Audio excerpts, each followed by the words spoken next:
नमस्कार दोस्तों, स्वागत है आप सभी का। इस लेक्चर में हम ईंधन सेल के बारे में पढ़ेंगे। तो हम ले रहे हैं इस लेक्चर का टॉपिक ईंधन सेल।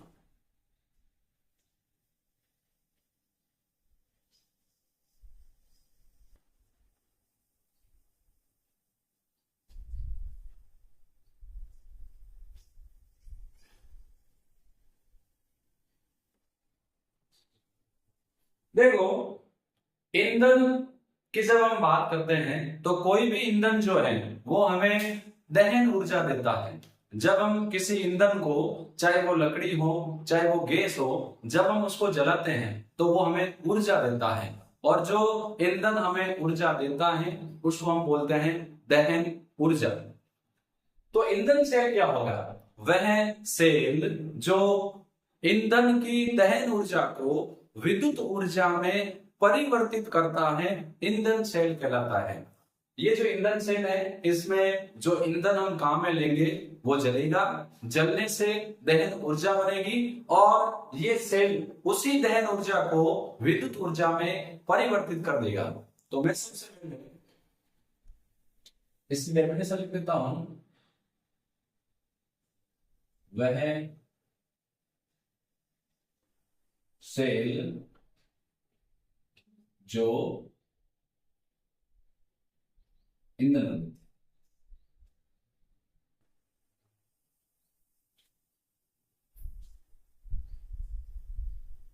ईंधन की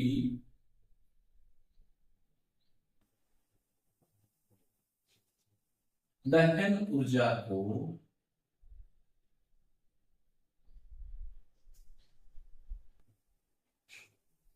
विद्युत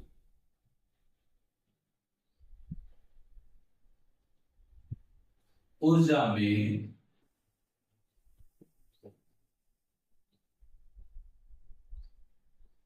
परिवर्तित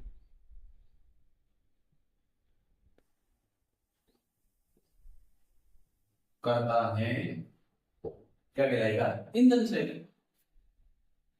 ईंधन सेल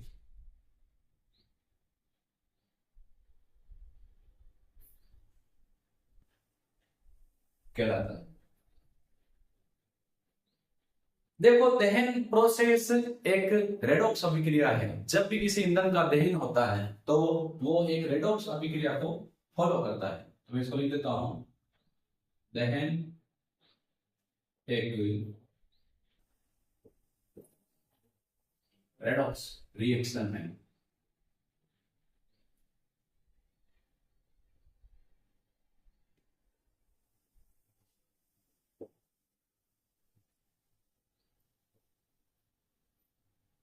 ईंधन सेल में अपने 12th क्लास में जो सेल मेंशन है वो है हाइड्रोजन ऑक्सीजन सेल। तो इसमें हम ले रहे हैं एग्जाम्पल के रूप में हाइड्रोजन ऑक्सीजन सेल।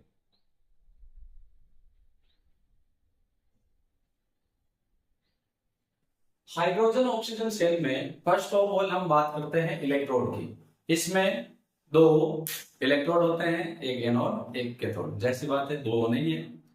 जो इलेक्ट्रोड है हाइड्रोजन ऑक्सीजन सेल के इलेक्ट्रोड संयंत्र में, जिसमें छोटे छोटे छेद हो, टाइटेनियम या कार्बन के बने होते हैं, जिनमें प्लेटिनम का बारीक चूर्ण भरा होता है। प्लेटिनम इनमें उत्प्रेरक का कार्य करता है। फिर वैद्युत अपघट्य के रूप में हम या तो अम्लीय या क्षारीय जल का उपयोग करते हैं।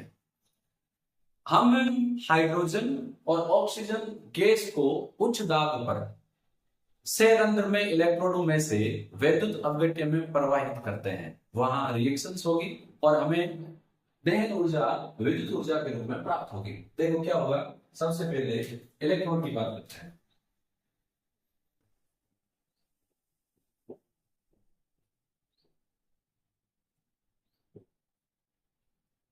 इसमें यानी हाइड्रोजन ऑक्सीजन दहन ईंधन सेल में संयंत्र में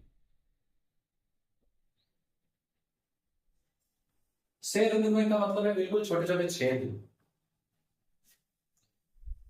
टाइटेनियम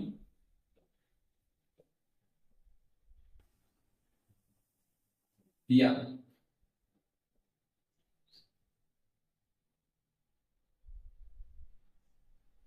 कार्बन के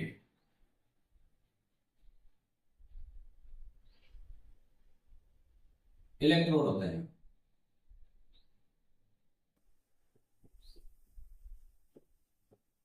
ये जो इलेक्ट्रोड है सेल में, इसमें क्या होता है, इनमें प्लेटिनम का बिल्कुल बारीक चूर्ण, प्लेटिनम का महीन चूर्ण भरा होता है।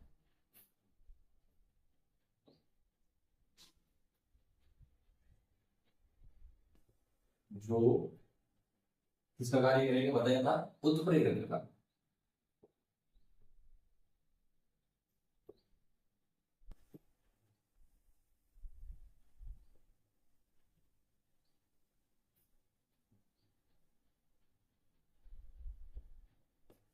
वैसे तो बेटे क्या होगा,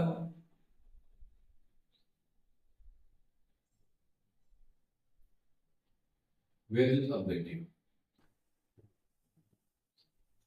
वैल्यूज ऑब्जेक्टिव के रूप में अम्लीय या क्षारीय जल का यूज हम करते हैं। अम्लीय या क्षारीय जल का उपयोग करते हैं। देखो पहले मैं यहाँ को इस सेल का यहाँ डायग्राम बना के बताता हूँ, फिर हम बात करेंगे आगे, क्योंकि डायग्राम जब हम बनाएंगे तभी अपने समझ में आएगा कि चीज क्या है।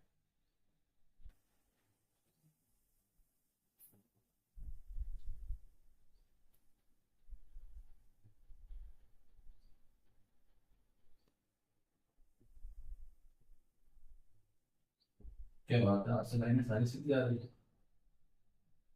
बस नजर ना लगे तो किसी की वजह से ये है आसमान में हरी।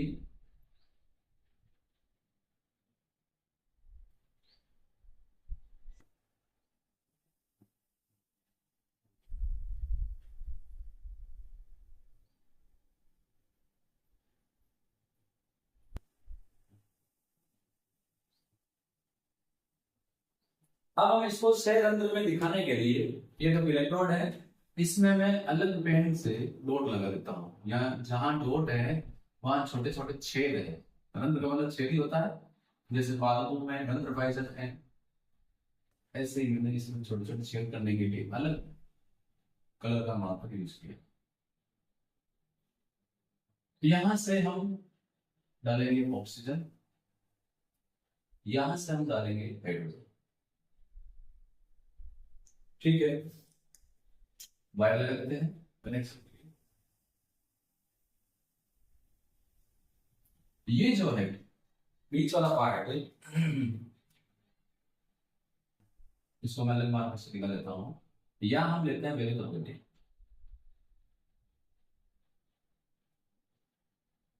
हाइड्रोजन जिस इलेक्ट्रोड में पास कर रहे हैं वो एनोड होगा, ये जो इलेक्ट्रोड है ये है कैथोड। जहां हम ऑक्सीजन पास कर रहे हैं, ये भी एक गैलेक्टिक सेल है तो कैथोड पॉजिटिव होगा। ये जो दूसरा इलेक्ट्रोड है जहां हम हाइड्रोजन पास आउट कर रहे हैं वो है एनोड। एनोड कैसा होता है, ऋणावेशित। ये वैल्यू है जैसे कंसंट्रेट एक्वस KOH। तो यहाँ हम शुद्ध जलीय KOH ले रहे हैं, इसका मतलब यहाँ पर जो जल है वो कैसा है, सारी वैल्यू का कार्य कर रहा है। और ये जो मैंने बनाए हैं बीच में ये है इलेक्ट्रोड, बात कर चुका हूं मैं पहले ही, ये टाइटेनियम या कार्बन के बने होते हैं। और इलेक्ट्रोड मैंने आपको मेंशन करके बताया, बाकी इसको लिखने के नीड नहीं है।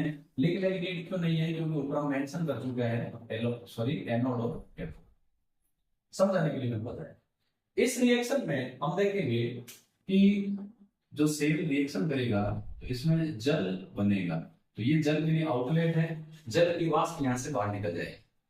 अब देखो एनोड पर हम हाइड्रोजन गैस पास कर रहे हैं, ये हाइड्रोजन कैथोड पर ऑक्सीजन गैस पास कर रहे हैं, उच्च दाब पर प्रवाहित की जाती है। ये गैस इस रंध्रयुक्त इलेक्ट्रोड से बाहर निकल के कहां आएगी, विद्युत पेटी में। ऑक्सीजन गैस भी हाई प्रेशर पर इस टाइटेनियम या कार्बन के इलेक्ट्रोड को पास करके कहां आएगी, विद्युत पेटी पर। तो इसको हम यूं बोलते हैं कि हाइड्रोजन और ऑक्सीजन गैस को उच्च दाब पर इलेक्ट्रोडों में से विद्युत अपव्यय में प्रवाहित करते हैं। तो इसी को मैं लिख रहा हूं, हाइड्रोजन व ऑक्सीजन गैस को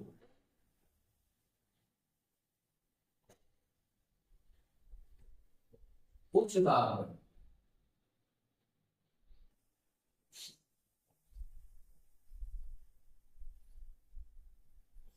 इलेक्ट्रोडों से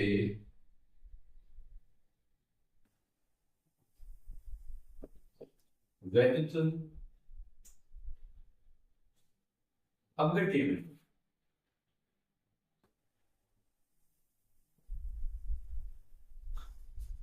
प्रवाहित करते हैं। यह एक इंपॉर्टेंट फैक्ट है कि इसमें प्लेटिनम उत्प्रेरक का कार्य करता है। ये आप अच्छे से मेंशन कर लें, एमसीक्यू में पूछा जा सकता है। अब देखो बात करते हैं रिएक्शन की। तो रिएक्शन में मैं पहले रिएक्शन करवा रहा हूं एनोड पर, डिटेल से समझेंगे, फिर मैं अलग से एनोड, कैथोड और ओवरऑल रिएक्शन यहां लिखूंगा। देखो एनोड अपना होता है हाइड्रोजन का, आराम से इसको समझे। एनोड पर ऑक्सीकरण होता है, तो जब हाइड्रोजन का ऑक्सीकरण होगा तो ये देगा H+ और साथ में देगा इलेक्ट्रॉन। H2 है, बैलेंस करने के लिए 2 से गुणा कर दो, तो H2 H+ के रूप में ऑक्सीकरण हो गया। अब क्योंकि यहाँ पर ये रिएक्शन क्षारीय माध्यम में हो रही है, क्योंकि हम यहाँ ले रहे हैं संघ जलीय KOH, तो क्षारीय माध्यम में होने वाली अभिक्रिया को बैलेंस करने के लिए जितने H+ हैं उतने ही दोनों तरफ हाइड्रोक्साइड आयन जोड़े जाते हैं। 11th का चैप्टर था अपचयोपचय अभिक्रिया, रेडॉक्स रिएक्शंस, उसमें आपने पढ़ा होगा आयनिक अभिक्रियाओं को संतुलित करना। तो जितने H+ हैं उतने ही दोनों तरफ OH- जोड़े जाते हैं। तो H+ कितने हैं, 2, तो हम क्या करेंगे, इस तरफ 2 जोड़ देंगे OH और इस तरफ भी जोड़ देंगे 2 OH। तो क्या होगा, ये H2 है प्लस 2 OH हमने यहां जोड़े हैं। ये अभिक्रिया करके देखो, 2 H+ 2 OH-, ये सब जुड़ेंगे तो बन जाएंगे 2 चेल्कियम और 7 कितने इलेक्ट्रॉन। तो ये रिएक्शन है एनोड वाली, कोई दिक्कत नहीं होगी। रिएक्शन बात कर रहे हैं कैथोड वाली।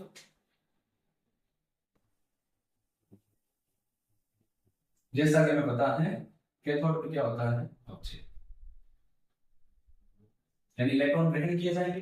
कैथोड पर हम क्या कर रहे हैं, देखो एनोड पर तो हाइड्रोजन गैस पास कर रहे हैं, कैथोड पर हम ऑक्सीजन गैस पास कर रहे हैं। ऑक्सीजन देखो इसका जब अपचयन होगा तो ये बदल जाएगा हाइड्रोक्साइड में, क्योंकि ऑक्सीजन में ऑक्सीजन का ऑक्सीकरण अंक 0 है, अकेला है, और हाइड्रोक्साइड में ऑक्सीजन का ऑक्सीकरण अंक -2 है। तो 0 से -2 ऑक्सीकरण अंक में कमी, अपचयन हुआ। बैलेंस करने के लिए क्या करेंगे, इसको 2 से गुणा कर देंगे, ठीक है। कितने इलेक्ट्रॉन लिए इसने, अब ऑक्सीजन बैलेंस है लेकिन हाइड्रोजन बैलेंस नहीं है। हाइड्रोजन को बैलेंस करने के लिए दूसरी तरफ उतने ही H+ जोड़े जाते हैं। तो यहां पर 2 हाइड्रोजन है, यहाँ एक भी नहीं है, तो हम यहां पर 2 H+ जोड़ेंगे। अब क्योंकि अभिक्रिया अम्लीय माध्यम में होनी है, तो जितने H+ हम जोड़ रहे हैं उतने ही समान संख्या में OH- हम दूसरी तरफ जोड़ेंगे। पहले तो हमने हाइड्रोजन को बैलेंस करने के लिए H+ जोड़े, रूल है। फिर क्योंकि अभिक्रिया क्षारीय माध्यम में हो रही है, तो जितने H+ है उतने ही दोनों तरफ OH- जोड़ेंगे। तो 2 H+ यहाँ हमने जोड़े हैं, तो 2 ही हाइड्रोक्साइड आयन इस तरफ जोड़ दो और 2 ही हाइड्रोक्साइड आयन इस तरफ जोड़ दो, बस रिएक्शन बना लो। तो देखो 2H+ 2 OH-, यानी कितने जल के अणु बन गए, 2 जल के अणु बन गए। फिर O2 है, फिर इलेक्ट्रॉन है। अब इलेक्ट्रॉन की बात करेंगे, बैलेंस करेंगे। अब इसको दो OH, दो OH, कितने OH हो गए? 4। यहां आगे से -4, यहाँ 2 है, इलेक्ट्रॉन कितने हो जाएंगे? 4। ये रिएक्शन होगी अपने वहां पर कैथोड। बुक में डायरेक्ट ये रिएक्शन दी हुई है, ये दी हुई है, आई कैसे? ये दिया हुआ नहीं। अब हम रिएक्शन को लिख लेते हैं। एनोड वाली रिएक्शन, कैथोड वाली रिएक्शन और ओवरऑल रिएक्शन, संपूर्ण सेल अभिक्रिया। एनोड वाला देख लो, H2, 2 हाइड्रोक्साइड, ये बदल रहे हैं 2H2O प्लस 2 इलेक्ट्रॉन। कोई डाउट नहीं? एनोड वाली। कैथोड वाले पे आ जाओ, 2 जल के अणु, ऑक्सीजन, 4 इलेक्ट्रॉन, 4 OH माइनस। अब इन दोनों को हम जोड़ देंगे, जोड़ने पर हमें मिल जाएगी संपूर्ण सेल अभिक्रिया। देखो जोड़ेंगे तो अब जब हम दो अर्ध अभिक्रियाओं को जोड़ते हैं तो दोनों में इलेक्ट्रॉनों की संख्या समान होनी चाहिए। यदि इलेक्ट्रॉन समान नहीं है तो दोनों अभिक्रियाओं को ऐसी संख्या से गुणा करते हैं कि इलेक्ट्रॉनों की संख्या समान हो जाए। तो यहाँ पर इलेक्ट्रॉन 2 है, यहाँ इलेक्ट्रॉन 4 है, ऊपर वाले समीकरण हम 2 से गुणा करेंगे। 2 से गुणा करते हैं, 2 बटे 4 और 4 इलेक्ट्रॉन कट गए। ये 4 हाइड्रोक्साइड आयन है, ये 2 है, 2 को 2 से गुणा करके रखा है, 4 हाइड्रोक्साइड आयन हो गए। तो ये 4 हाइड्रोक्साइड से 4 हाइड्रोक्साइड कैंसिल, बचा H2, 2 से गुणा है तो 2H2 प्लस यहाँ देखो 2 जल के अणु है और यहाँ 2 जल के अणु को 2 से गुणा कर रखा है तो 4 हो गए। 4 जब 2 से कैंसिल हो गए तो बचेंगे कितने? 2।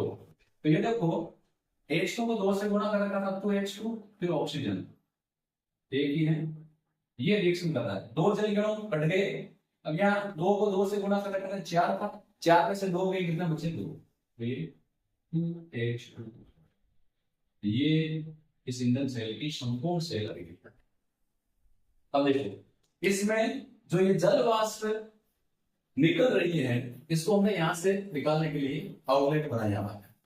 इस ईंधन सेल का उपयोग यह सेल लगातार ऊर्जा देता रहता है और कोई भी अपशिष्ट पदार्थ यहाँ नहीं बच रहा है, केवल जल बच रहा है, कोई अपशिष्ट नहीं है। तो क्योंकि ये सेल लगातार ऊर्जा देता है और कोई भी अपशिष्ट नहीं बचता, इसीलिए इसका उपयोग अंतरिक्ष यानों में किया जाता है। सर्वप्रथम ईंधन सेल का उपयोग अपोलो अंतरिक्ष यान में किया गया था, किसमें?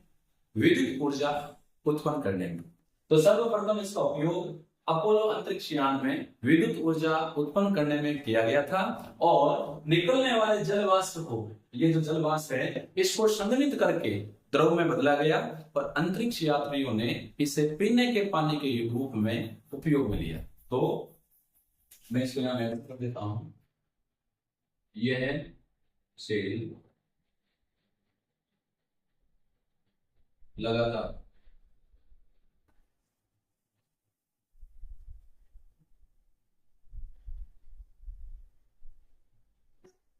कंटिन्यू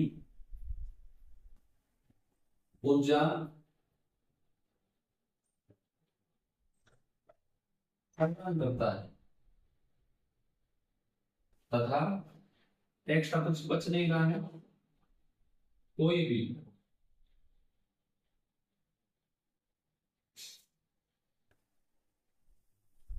अवशिष्ट नहीं बचता है।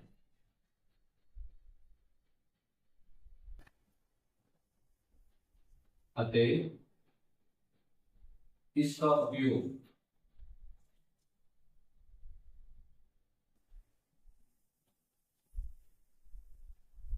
अंतरिक्ष यानों में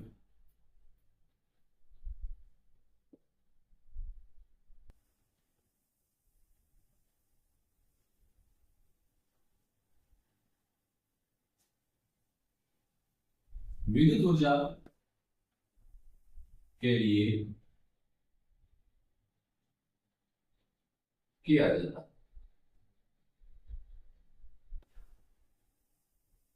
क्योंकि जब ये सेल वर्क करेगा तो विद्युत ऊर्जा देगा। थोड़ा सा बोर्ड को इरेज करते हैं, फिर आगे की लाइनें लिख पाता हूं।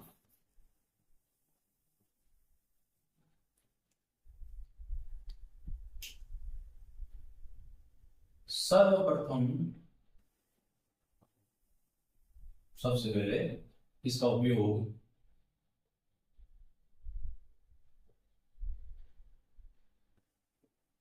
अपोलो अंतरिक्ष यान, ये कार्यक्रम था अपोलो अंतरिक्ष यान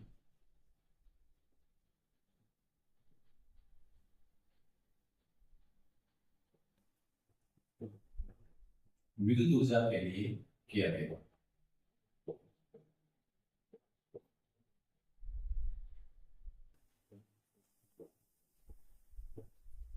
ये लिखना चाहो लिख लो। इसमें बनने वाले जल वाष्प को संघनित कर अंतरिक्ष यात्रियों ने पीने के पानी के रूप में यूज किया। ये जो जल वाष्प है इसको अंतरिक्ष यात्रियों ने ठंडा किया, ठंडा करने से ये द्रव अवस्था में आ गया, बन गया पानी, और उसी पानी को अंतरिक्ष यात्रियों ने पीने के लिए काम में लिया। तो कितना इसका इंपॉर्टेंस है, ये अंतरिक्ष यानों को विद्युत ऊर्जा प्रदान कर रहा है, और इसके अलावा इससे जो रिएक्शन से जो जल वाष्प बन रही है उसका उपयोग पीने के पानी के रूप में किया जा रहा है। तो यानी आम के आम और गुठली के भी दाम बहुत ज्यादा यूजफुल। अब देखो,